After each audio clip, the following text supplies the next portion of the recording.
Ciao amici, bentornati sul mio canale. Dite la verità. Siete curiosi di sapere cosa succede sulla Silanda, vero? Lo capisco, infatti cominciamo subito.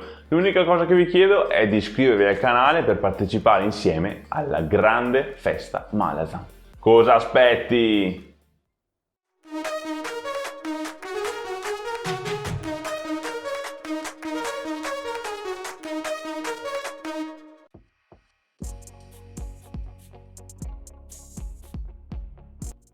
Siamo in mare, al largo dell'isola Otatarai, guarda caso un'altra volta nella stessa zona.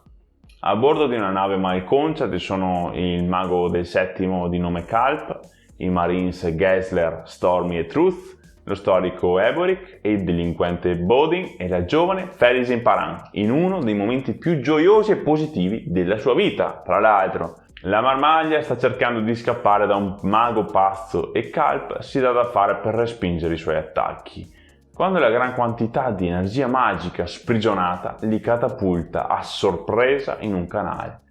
Indovinate un po'? Bravissimi! Il nascente. Proprio davanti a loro è ferma una bella nave nera in buone condizioni, a differenza della loro che ormai sta per affondare. Decidono di raggiungere la Silanda a nuoto. I Marines esplorano il vascello e così trovano decine di rematori decapitati e le loro teste ancora perfettamente conservate sul ponte, mentre nella cabina del capitano gli unici cadaveri. Un dettaglio interessante. La mappa sul tavolo raffigura un continente completamente sconosciuto a tutti loro. Purtroppo i nostri amici non hanno molto tempo per giocare a Dora l'esploratrice. Il mago pazzo dalla quale cercavano di scappare li ha seguiti fin lì. Gessler prende il fischietto che fa lavorare i rematori decapitati e la nave comincia lentamente a muoversi in un'atmosfera horror. Immaginate le teste sul ponte che aprono gli occhi e si guardano attorno mentre le loro braccia muovono i lunghi remi al ritmo del tamburo. Inquietante, eh? Adoro questa scena meravigliosa. Poco dopo il Pastoide riesce a mettere insieme un'intera tempesta mentre continua a inseguire la Silanda. Il mare burrascoso si alza in grosse onde che riversano sul ponte uno strato di limo non molto invitante. Voi direte, ma chi se ne frega di quanto è sporco sto dromone, e sarei propenso a darvi ragione se da quella sporcizia non venisse fuori una squadra di Tlanimas al completo. Incredibile! Come sapete possono viaggiare in forma di polvere anche sull'acqua per poi tornare in forma fisica sul terreno. Questi Logros Tlanimas sono guidati da una divinatrice che si chiama Hentos Ilm. Si trovano qui perché sono a caccia dei Tistedur e degli altri Mas traditori che però sono già fuggiti. Dopo che Hentos si è assicurata che i marinai improvvisati non siano seguaci dell'incatenato, si adopera personalmente per far fuori il mago pazzo, e in pochi secondi quest'ultimo muore assieme alla tempesta magica che ha creato. Il cielo limpido però rivela una bruttissima ferita, un portale che deve essere assolutamente chiuso, i Tlanimas lo sanno. Le ferite aperte tra i canali sono molto pericolose perché indeboliscono tutto il sistema magico. Legana Brid si offre volontario per chiudere quel portale, essendo senza clan e quindi senza legami, ma prima consegna la sua spada di pietra storme e raccoglie di nascosto dal ponte una delle teste mozzate.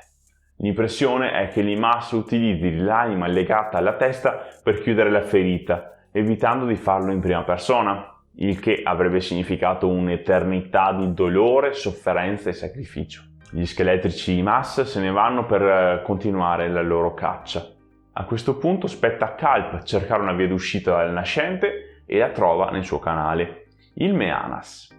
Tanto per essere precisi, si tratta del canale umano dell'ombra e dell'illusione ed è un derivato del Kural de Murlan. Il mago scova una strana presenza nel Meanas, un drago non morto molto potente alla quale si mettono in scia in una folle corsa tra i canali. Tra parentesi, chi sia questo personaggio in mutaforma è uno spoilerino, perciò ve lo dirò nel prossimo blocco. Posso dire una roba che farà incazzare qualcuno?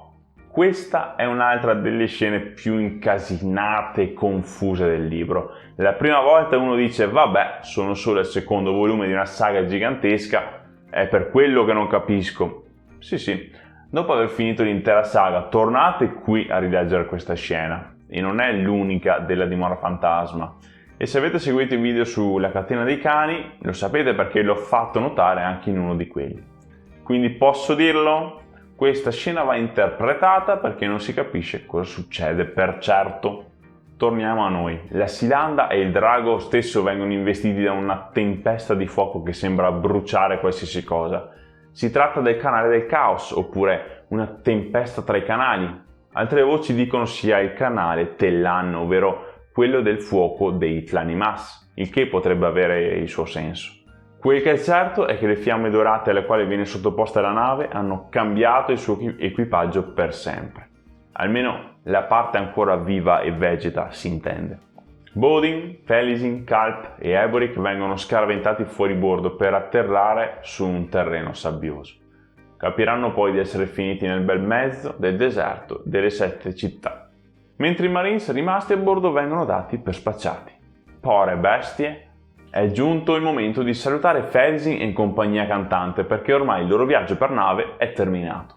Ciao ciao! Concentriamoci invece su Gessler, Stormy e Truth perché scopriamo che non sono affatto morti, anzi, rimasti a bordo sono poi spuntati fuori assieme alla Silanda nella baia di Ubarid, più o meno in questa zona. Non ci viene detto altro sul loro passaggio dal canale del fuoco infernale al mondo conosciuto, perciò dobbiamo concentrarci sull'ipotesi che sia stato il drago a condurli oltre quell'inferno per spuntare vicino a 7 città.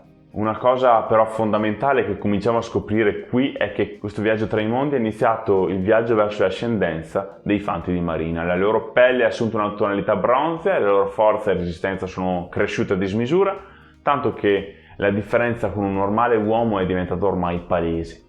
Tra parentesi, anche Bodin è successa la stessa cosa, perché è stato investito dalle fiamme, mentre Kalp, Eboric e Felisin non hanno avuto reazioni simili. Dicevamo, i Marines si sono ritrovati in mare vicino a Ubarid, ma dato che continuano ad avvistare navi nemiche governate dai rivoltosi delle 7 città, hanno deciso di risalire il fiume Vatar con la Silanda in modo da nascondersi da occhi indiscreti.